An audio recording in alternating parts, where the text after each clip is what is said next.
Welcome to the StoryADay podcast. This is Julie Duffy, encouraging you to be a writer today, not someday. Good morning, good evening, good afternoon. Julie here from the StoryADay podcast.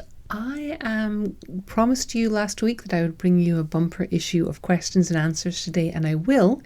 But first of all, I wanted to just talk about a couple of things that are on my mind this week related to why we do this thing we do.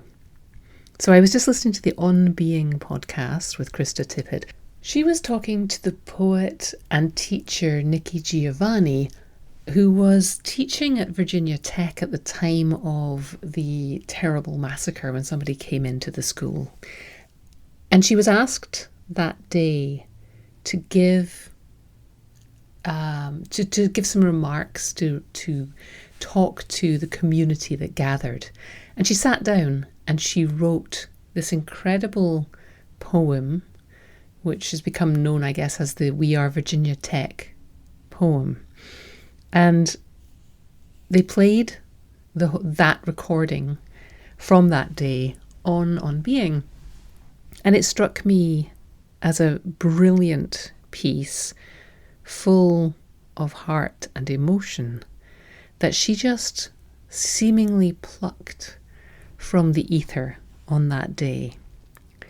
And likewise, that reminded me of a writer called Ali Chandra, who I discovered her, went down a blog rabbit hole and discovered her writing probably 12 years ago. She was a nurse serving on a Mercy ship that moors itself off the coast of Africa and travels up and down, goes to various countries, offering reconstructive surgery, other kinds of surgeries to people who otherwise wouldn't have access to that. It's a charitable venture. So I followed Ali's blog for a long, long time, just kind of voyeuristically reading about what it was like to be a nurse on these ships. And over the years, I followed her writing about, joyful events and tragic events, losses, nights spent sitting up with mamas and their babies, days when they were out in the community and meeting people and seeing things go well and seeing things go poorly. But over the years, her writing just got more and more insightful and concise and beautiful. And I followed along as she got married and she had a kid of her own. We went through all of that through her blog. And then one day, when she was pregnant with her second child, everything changed because her second child was diagnosed with extremely complicated medical issues.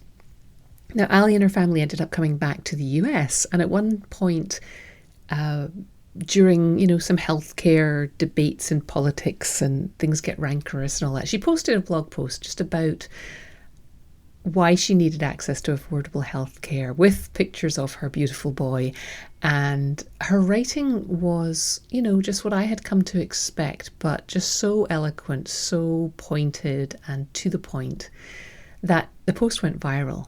And she ended up being pulled onto morning shows and invited to talk at a rally in front of thousands of people in Washington. And she was able to touch the hearts and possibly change the actions of millions of people through her writing, through her words. And it's not like these people stepped up to the microphone out of the blue. They spent years, a lifetime, honing their ability to express themselves, so that when the moment came, their instrument was in tune and they were able to sing in the moment that needed them. I was talking to members of the StoryADay community this week, and some of them have been polishing stories and sending them out and getting rejections and being told they were the honourable mention in a competition. And sometimes that is what we're doing. We are writing and polishing a piece for its own sake. We're trying to craft a piece that will go out into the world and find its feet and find its readers and entertain someone, and that's what we're doing. And sometimes we're just working to be the best writer we can be, and we don't know why. And there may come a day when suddenly you will need all of these years, all of these words that you've written. So if you're holding back because you don't know what the right project is, or you don't know what story you should be telling, don't hold back. Just write. Because when the right idea comes along, or the right moment comes along, you want to be limber, you want to be warmed up, you want to have your instrument finely tuned so that when that moment or that idea comes along that requires your best work, you're ready for it.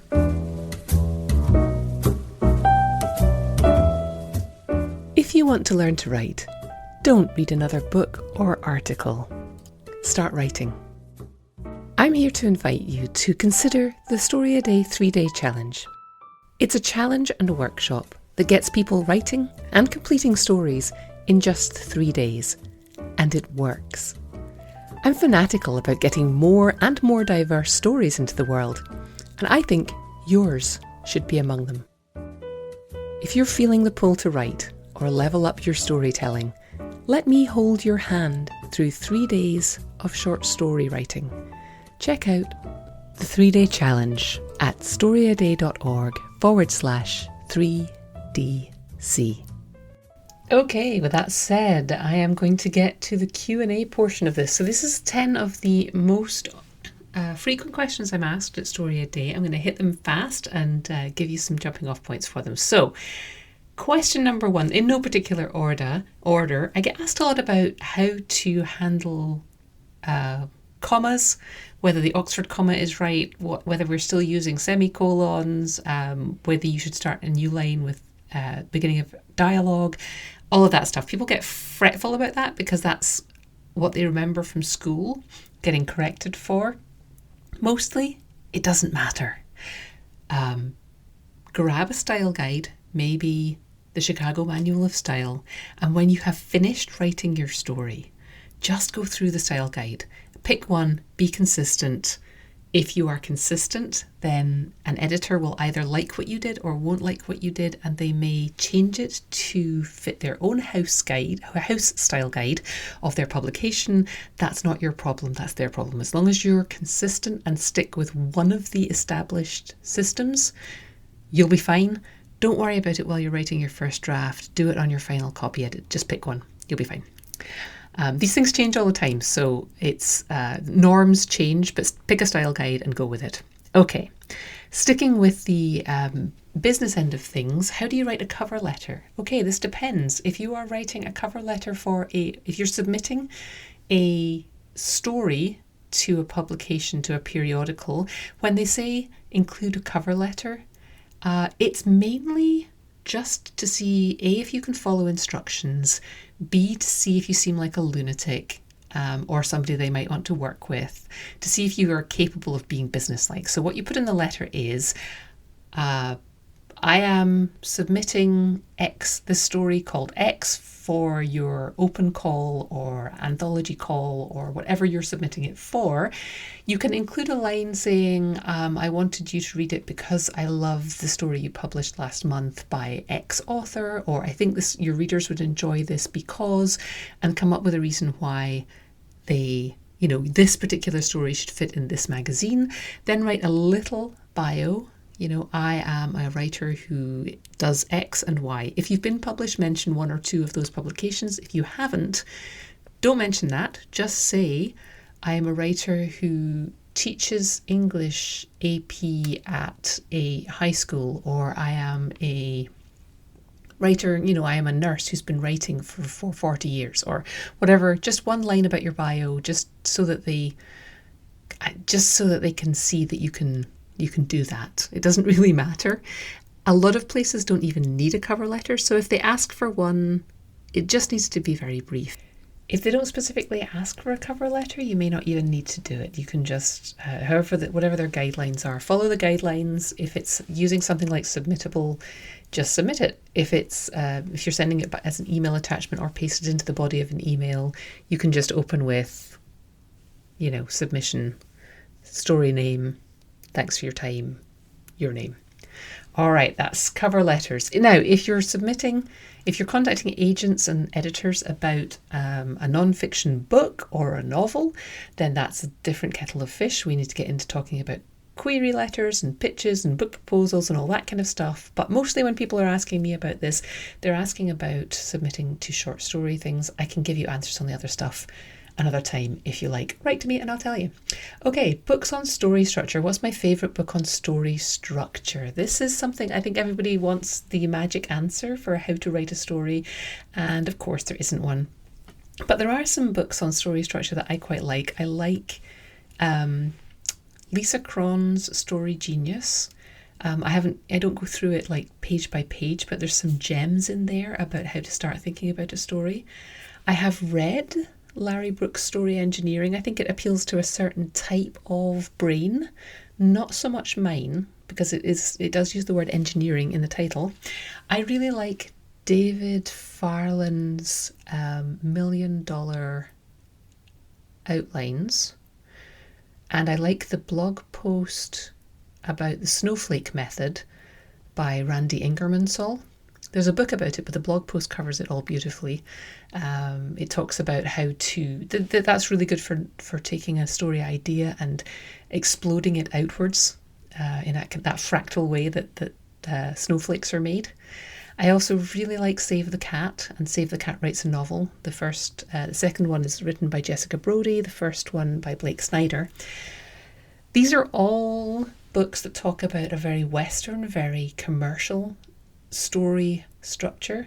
It's not necessary to tell a story that way, but if you are struggling with story structure, it's a place to start. If you want to write short stories, I've boiled all of that down into the short story framework that I use, which is kind of an outline for people who don't like to outline. It's a way of noting down your ideas for a story to keep you on track while you're writing a short story. And you can get that by going to storyaday.org and just looking in the sidebar there for the short story framework. Just put your email address in and I will send it to you. But those are not the only ways to write stories, right? So we need to be looking outside our culture. We need to be looking, short stories are great because you can mess with structures so much. There's so many ways to write short stories that aren't that narrative 3-act thing. So lots to talk about there, but if you're looking for a starting point to talk about story structure and perhaps you're working on a novel, those are my favourites. I'm sure you will find many, many others out there. Then let's get into the more existential questions about writing. How do you find time to write? You don't. And you've heard me say this before. You've heard lots of people say this before. You don't find time to write. You make time to write. If it's a priority, you will get to it. And that is one of those things that kind of just tends to make you feel even worse if you're not doing your writing. Because it's not just a question of getting to your desk. It's a question of doing the hard work of creative writing as well. But it is true. We are all busy, but we all have 168 hours in the week. If your best friend called you and told you she needed to get to the hospital right now and you needed to take 2 hours out of your day to drive her there, you would find a way to do it. We can make time for things that are important.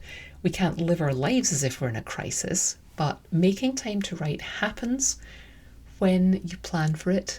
It happens when you make it routine. And I'm not a person who likes routine, but it's true.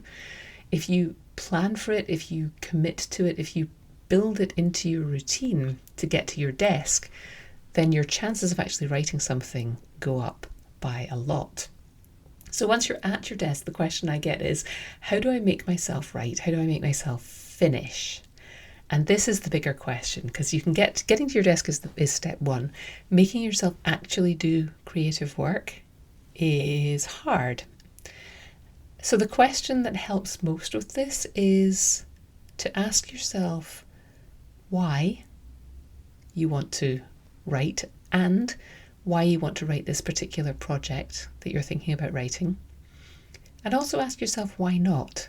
What would life be like if you didn't ever achieve your goal of writing? Or what would life be like if you didn't achieve your goal of finishing this project? Would it improve your life measurably? or would it cause some kind of wound to you that you would then have to live with? And it's okay to think about the negative side of that, because sometimes by thinking about the bad outcome, that will motivate us to do the thing that avoids it. So if thinking about lying on your deathbed motivates you to do creative work, then spend some time thinking about yourself lying on your deathbed saying, I never wrote that story I was going to write. All right, how do you then deal with imposter syndrome? So once you sit down to write and you inevitably can't write as well as you want to write, you start to think, oh, I'm not meant to be a writer, I'm not meant to be whatever. So first of all, stop thinking about approval. Stop thinking about other people's approval. Stop comparing yourself to the 10th draft of someone else's novel. Stop trying to fit in with a tired norm. Maybe you write weird little stories about pocket dimensions and people with feet on their eyelashes, and you have no idea where those stories could possibly fit. So you write yourself off and say, well, I'm not a real writer because I'm not writing the kinds of stories that they publish in the New Yorker. Well, you know what? Most people aren't reading the kinds of stories that they publish in the New Yorker. So write your weird little stories. Write them for yourself. Don't write them for approval. You're never going to do anything worthwhile if you just copy what everyone else is doing. The more true you are to yourself, the more likely it is that you're going to create something interesting. So imposter syndrome is about feeling like you don't fit in with the crowd, but we're writers. Since when have we ever fitted in with a crowd? This is not what we live for, right? We're the outsiders. We're the observers. You're not an imposter if you are, if you're one of those people. And even if your life isn't full of weirdness and introversion and all of that, if you're just a normal person living a normal life who likes to tell stories, there's nothing wrong with that either, right? You can put drama and conflict and humor and entertainment and interesting things and a turn of phrase that people will love into anything. There are writers, you know, when you pick them up, you absolutely know their voice and you would read them writing about anything. You can be that too, but you have to do the work. So imposter syndrome will only hold you back. Stop thinking about other people's approval and start working for your own approval. Amuse yourself. All right, next question. What if I'm not X enough? I touched on this a little bit with the imposter syndrome one, but what if I'm not damaged enough? There's a lot of literature out there about people who were damaged as a child. And what if you had a happy childhood, right? Who's going to want to read about that?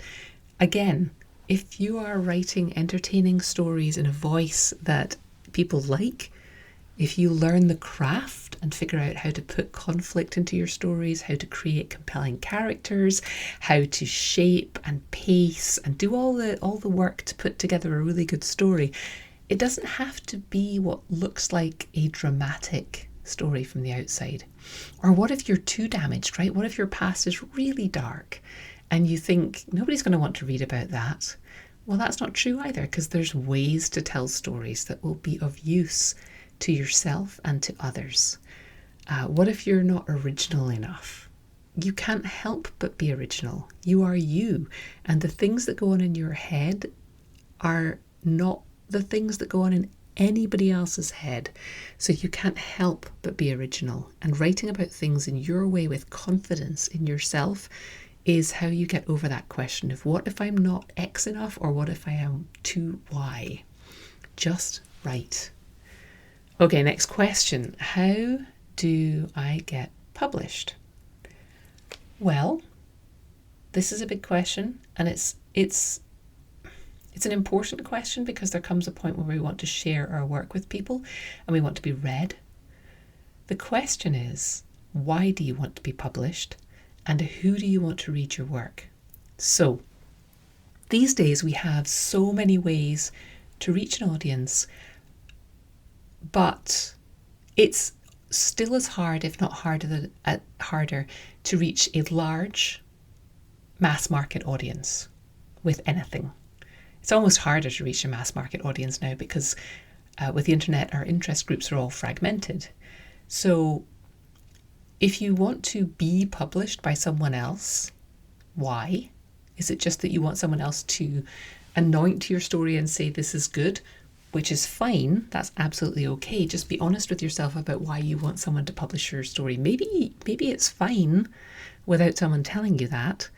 And maybe there's a tiny audience for your story, and publishing it on your blog is the absolute perfect place to put it so that you can refer people to it when they say, oh, I'm having a problem with my cat. You can say, oh, I've got a story about that might amuse you or help you, and you can point them at your blog.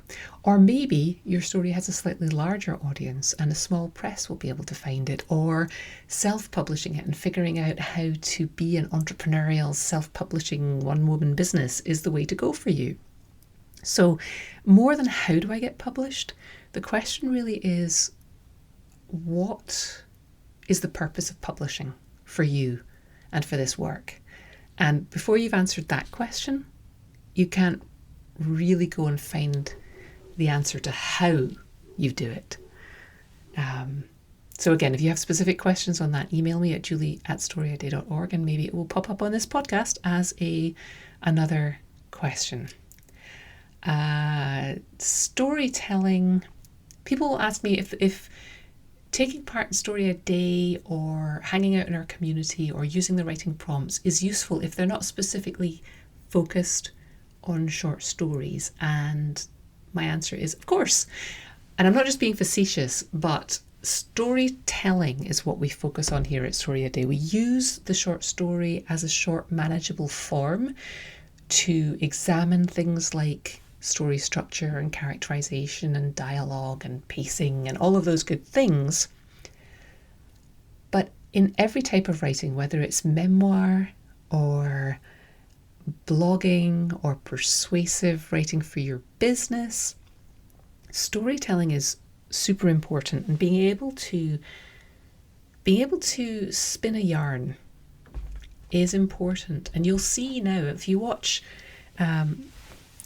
business people making speeches, they have all suddenly realized that telling stories is the way to go.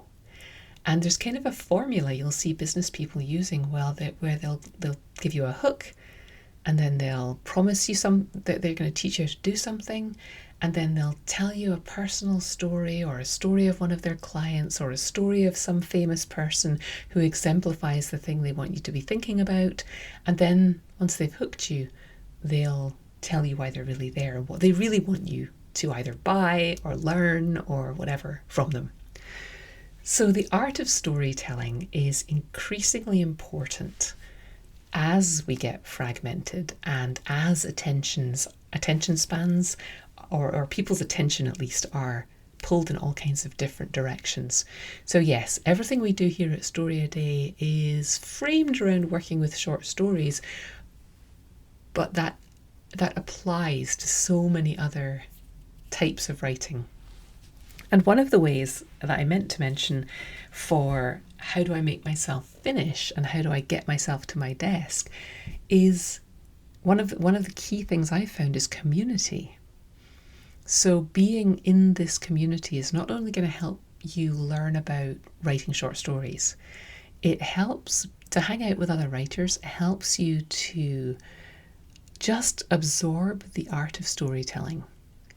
And that has ramifications in all other aspects of your life. If you want to persuade someone to do something, if you want to keep someone interested, telling stories is a wonderful thing. If you're writing on your blog, you don't really persuade people with facts and figures. You persuade them with emotion and fiction or storytelling.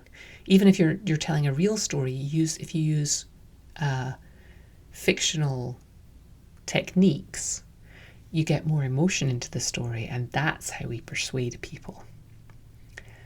And the final question of the 10 that I was going to answer here is, how do you design a short story versus designing a novel. Now, for some of us, we struggle with the idea of approaching a novel. I know I used to, because it's so big and sprawling and has all these characters and is trying to do so much. And the idea of writing a short story, which you can basically finish in an afternoon, is as much as you can handle. So for those people, you can come back to this question.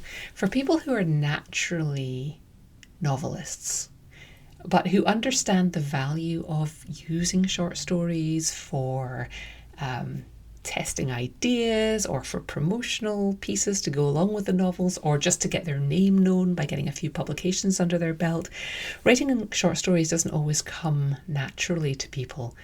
And they talk about how the story gets away from them. And this is actually a bit of a cheat, because I can't possibly answer that question at the end of a podcast, which is already running to 25 minutes. So I will say there's lots of resources at the StoryADay.org site about this. And there's a part in the 3-day challenge which talks about this specifically, about how to keep short stories to a short story scale. The shorthand is: make your story about one thing, one theme.